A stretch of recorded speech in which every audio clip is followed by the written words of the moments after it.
Bien. Un petit peu plus long. D'habitude, c'est pas moi qui le fais, c'est pour ça. OK. There you go. Bonjour les amis. En ce vendredi carrément live avec vous. Encore une fois, un gros merci d'être ici en si grand nombre. J'ai le plaisir d'avoir avec moi en cette belle après-midi Mme Brigitte Clavette, conseillère à l'évaluation et reconnaissance des acquis au CCNB. Pour les gens qui ne savent pas, c'est correct. Je pense qu'on se pose toujours la même question. Reconnaissance des acquis, c'est quoi? Mais avant qu'on rentre dans ce beau sujet-là, petit push sur notre événement du salon virtuel CCNB qui aura lieu le 25 juin. Mes collègues qui sont avec nous aussi, on a Marie-Lou, Chantal, puis Natacha. Va toutes placer vos commentaires. Fait que n'hésitez pas de poser vos questions à Brigitte. Je vais être capable de regarder à travers de mon téléphone pour suivre qui a fait les questions. Puis on va être capable de poser vos questions en même temps. Brigitte? Allô? Pour toi, c'est pas nouveau. Parle-nous un peu de ton... Qui est Brigitte Clavette? La question qui tue en commençant. Allô Chris, allô toute l'équipe du recrutement. D'abord, je vais faire un petit clin d'œil à vous autres. Bravo pour votre belle émission. J'ai regardé les autres émissions que vous avez faites dans les dernières semaines, puis chapeau, c'est vraiment bien. Je trouve que c'est informel, ça donne une belle vitrine pour l'équipe du CCNB puis tous les services variés qu'on a. Alors, bravo là-dessus. Brigitte Clavette, moi, ça me fait plaisir d'être là. Ça fait à peu près, ça va faire presque 5 ans que je suis au CCNB. Et j'adore le domaine de l'éducation postsecondaire. J'adore vraiment le CCNB avec tous les services et tout ce qui en est. Pourquoi? Parce que notre passion, c'est nos étudiants. C'est la réussite étudiante. Donc, j'ai commencé au CCNB comme enseignante dans le département des affaires au campus de Dieppe. Et j'ai eu la chance d'enseigner en ligne et aussi en classe. Alors, j'ai enseigné à différents cours de marketing, ressources humaines et tout ça. Alors, c'est comme le fun aujourd'hui de se jaser un peu de ça. Ça me rappelle des beaux souvenirs là, quand j'ai commencé comme enseignante. Puis, surtout de voir nos finissants sur le stage. Là, malheureusement, cette année, ça ne sera pas le cas, mais quand on voit nos étudiants réussir avec le diplôme en main, le certificat, c'est une satisfaction parce que dans le fond, c'est une réussite pour nous autres aussi. Oui, définitivement. Oui, c'est ça. Fait que là, je suis en poste comme conseillère en reconnaissance des acquis. Ça fait déjà depuis le mois de janvier. Alors, ça va être un petit peu un bel exemple aussi pour parler de la reconnaissance parce que dans le fond, c'est un petit peu ça, c'est de voir qu'est-ce qu'on a d'acquis, puis où est-ce qu'on veut aller, c'est quoi notre prochain objectif. Fait que même moi, personnellement, quand j'étais aux études, je pense que j'ai changé comme 3 fois de programme. Et puis, dans mon temps, il n'y avait pas tous les services qu'on offre aujourd'hui. Donc, c'est pour ça que là, moi, dans la reconnaissance des acquis, je suis fière de faire partie de la belle équipe de l'accessibilité et de la réussite étudiante au CCNB. Donc, mon rôle, c'est un rôle support. Je suis dans les coulisses. Fait que c'est sûr que là, les étudiants ne me voient pas parce que moi, je suis là pour appuyer mes collègues qui ont des postes qui sont directement reliés avec nos étudiants. Donc, c'est sûr c'est de mise, il faut que je mentionne ma belle équipe dans laquelle je fais partie maintenant. Hein, Chris, tu me permets ça?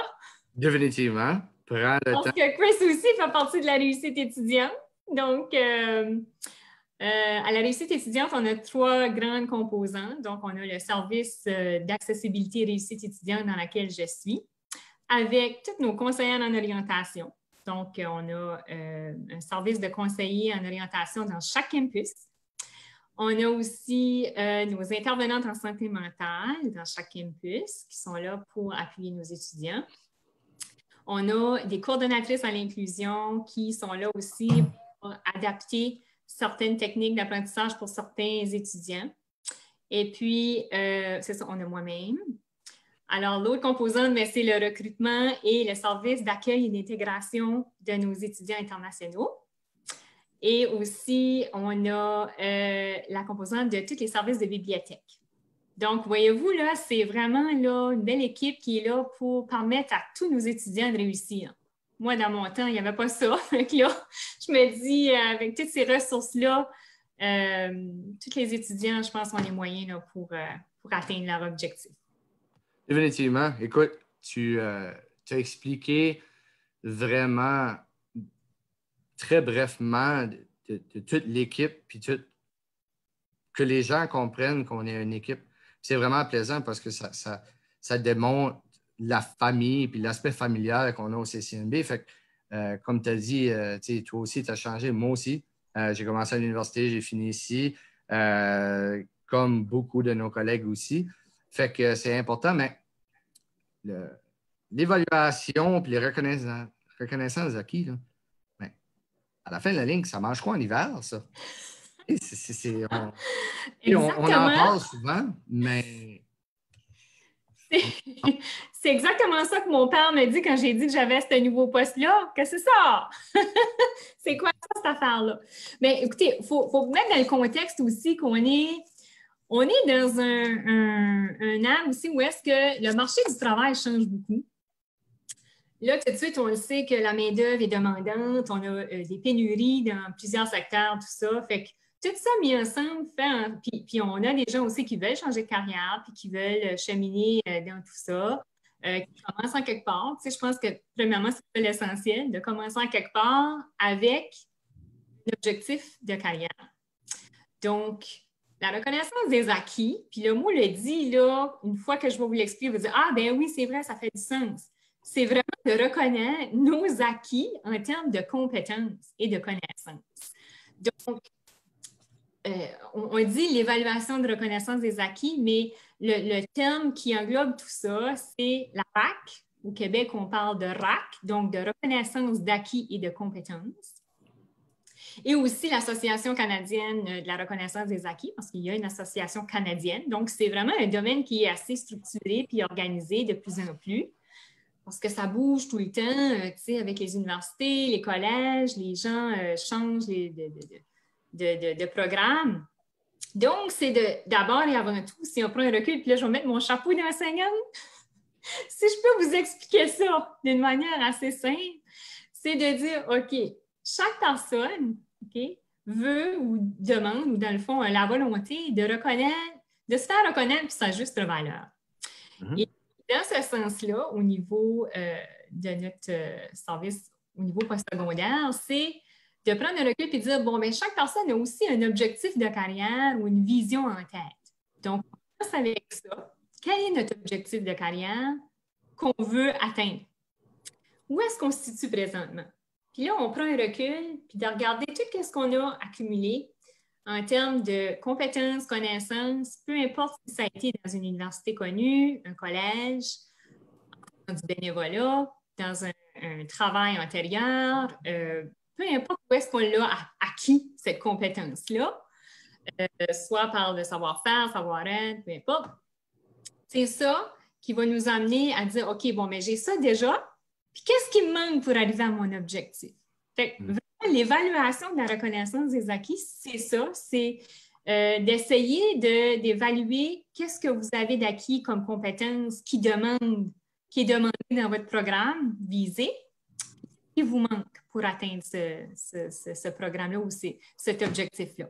Fait que c'est un peu ça, en gros, si je peux bien résumer ça. C'est sûr que tantôt, là, je vais donner tous les liens de notre site web, puis c'est tout bien écrit avec des bons mots, puis tout ça qui va vous permettre de vous renseigner davantage là-dessus. Mais en gros, là, comme bonne enseignante, là, je pense que c'est ça que ça veut dire. Je ne sais pas si ça fait du sens, Chris? Oui, non, ça fait totalement du sens. Puis écoute, quand on fait nos présentations dans les classes alphabétisation, quand on est dans les classes, c'est des compétences essentielles à la polyvalente, on voit beaucoup de ça. On voit beaucoup d'étudiants qui ils se posent toujours la question, ou même des adultes qui se posent la question, c'est pas pour moi parce que j'ai fait ça toute ma vie. J'ai travaillé dans une shop toute ma vie, ou j'ai été mécanicien, puis je veux changer de carrière. Mais écoute, on est là, vous voyez, vous avez eu toute l'information de Brigitte, au moins elle a pu vous guider un peu. Mais là, le service comme tel des reconnaissances des acquis Oui. au CCNB, on peut-tu... Oui, si on va plus dans le vif du sujet, là, plus en détail, il y a finalement deux catégories principales à noter, les acquis scolaires et les acquis expérientiels. Donc, quand on veut évaluer vos compétences qui sont déjà acquises, c'est sûr que scolaire, c'est assez logique dans le terme, c'est-à-dire que si vous avez déjà été à l'université, par exemple, puis vous avez fait un cours à l'université qui est sensiblement le même cours qui est demandé dans le programme dans lequel là, vous êtes inscrit dans une autre institution postsecondaire, bien, ce cours-là pourrait vous être crédité. Donc, on parle de crédit à ce moment-là au niveau d'acquis scolaire. Donc, ça, c'est une chose. Maintenant, si vous avez déjà l'expérience de travail, vous êtes un étudiant adulte, par objectif de carrière, avoir un diplôme, une certification, soit parce qu'un employeur le demande ou votre satisfaction personnelle aussi, bien, on peut aussi avoir recours à l'évaluation de reconnaissance expérientielle. C'est-à-dire que vous n'avez pas nécessairement suivi un cours, mais vous avez appris par votre expérience. Alors là, à ce moment-là, il y a un processus d'évaluation qui va mettre en place une façon de vous valider ou créditer, de vous équivaloir cette expérience-là. Donc là, on parle d'équivalence.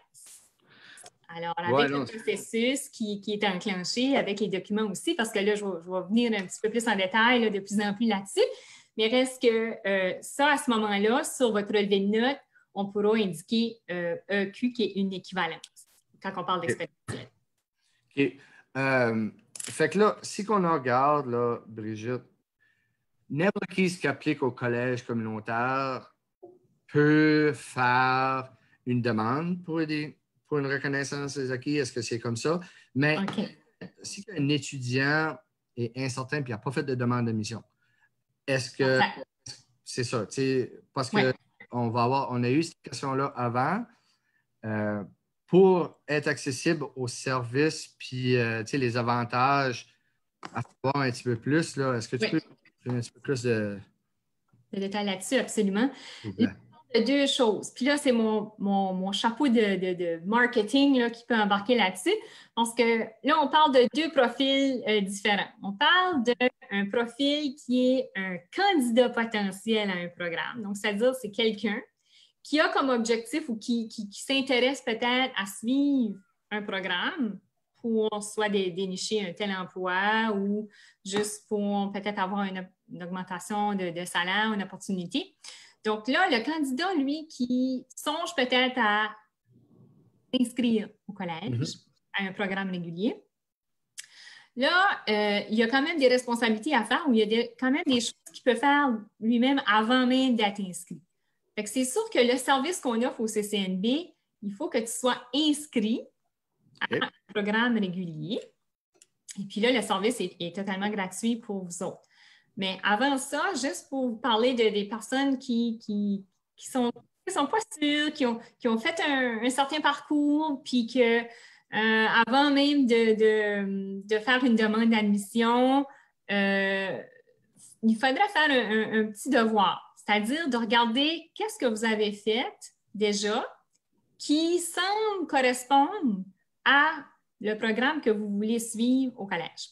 Donc, ce que vous devez faire comme candidat, et c'est sûr qu'on vous encourage à communiquer avec l'équipe à CRIS parce qu'ils sont super compétents pour vous aider à soumettre une demande d'admission.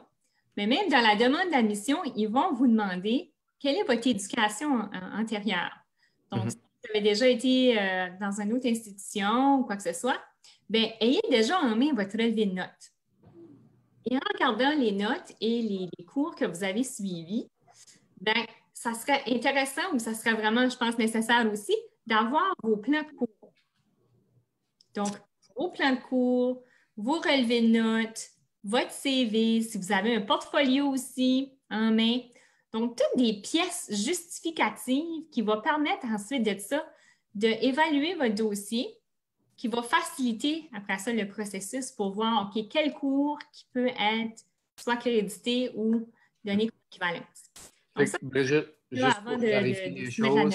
Oui. Oui, juste pour clarifier les choses, quand on parle de plan de cours, on parle si que l'étudiant a été à une autre institution postsecondaire, c'est ça? C'est ça. Oui, exactement. Donc, si vous avez l'expérience dans un domaine donné, soit avec les employeurs que vous avez travaillé pour, une lettre d'employeur, le nombre d'heures que vous avez travaillé et ce qui est surtout important, parce qu'il ne faut pas non plus confondre le nombre d'années d'expérience avec les compétences acquises.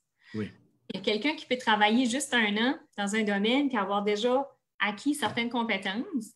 Alors, ce n'est pas le nombre d'années d'expérience qu'il va prendre en ligne de compte, mais c'est vraiment les compétences que vous avez déjà en main dans votre chapeau. Ça fait que c'est de voir la description des tâches que vous avez eues et l'employeur vous attestant que vous avez bel et bien accompli ces tâches-là et que vous avez en main ces compétences-là. Fait que ça, c'est vraiment tous des documents qui vont vous aider après ça à passer à travers le service. Et puis, une fois que vous êtes entré au collège, que vous êtes admis et que là, maintenant, vous êtes inscrit au collège, alors, puis il y avait aussi des petits documents en main là, que je voulais montrer. Là. Je m'avais tout préparé. Donc, les personnes qui songent à s'inscrire dans un programme au collège, c'est sûr qu'on est plein de beaux documents pour vous guider. Hein? Ça s'appelle le guide en format magazine qui vous explique tous les 86 programmes qu'on offre au CCNB. Ça, c'est en ligne sur notre site web. Donc, vous pouvez regarder ça. Puis à la page 7 du guide, on parle de la reconnaissance des acquis et comment faire pour s'informer davantage. Donc, la personne, avant d'être admise, vous savez que nos conseillères en orientation, je dis conseillères parce que là, c'est toutes des femmes tout de suite. Nos chères conseillères en orientation sont là pour vous guider, OK, pour vous expliquer un petit peu comment ça fonctionne. Donc, sur notre site web, dans le guide, vous avez les informations, les renseignements nécessaires pour communiquer avec ces personnes-là. C'est votre porte d'entrée. Parce que aussi, soit dit en passant, en reconnaissance des acquis, il y a que 3 grandes étapes. Hein? La partie conseiller. Donc, vous allez être conseillé sur qu'est-ce qui est possible, qu'est-ce qui n'est pas possible au niveau de votre programme ou votre objectif de carrière. Évaluer. Parce que c'est sûr, il faut évaluer qu'est-ce qui est déjà acquis, qu'est-ce qui manque pour atteindre votre objectif et administrer avec votre relevé de notes. On va vous indiquer qu'est-ce qui a été crédité ou qu'est-ce qui est équivalent. Fait que la partie conseiller, c'est important, c'est nos conseillères en orientation qui est la porte d'entrée pour la reconnaissance des acquis pour entamer le service. Alors, c'est ça. Puis là, une fois que vous êtes inscrit, là, je sais, le temps passe, là, puis je pensais que j'allais avoir trop de temps pour jaser de tout ça, mais on me semble qu'on a plein de choses à dire. Alors, une fois que vous êtes inscrit, vous allez recevoir une trousse d'étudiants et vous allez avoir un document une trousse d'informations avec toute l'information de votre campus. Et vous allez retrouver aussi une page, une section là-dedans qui va parler de la reconnaissance des acquis. Alors, en bout de ligne, ce que vous devez savoir, c'est que vous pouvez communiquer avec votre conseillère en orientation qui va vous guider dans la démarche que vous voulez entreprendre.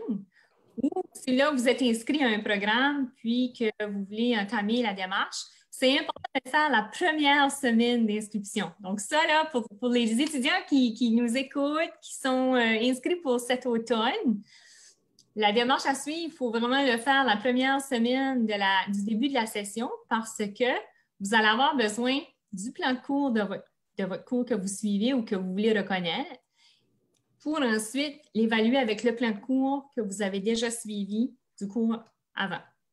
Et puis ça, vos chefs de département, donc l'équipe de département de votre programme peut vous guider aussi avec les formulaires que vous avez de besoin là-dedans et tout ça, puis même aussi certains enseignants qui peuvent vous aider.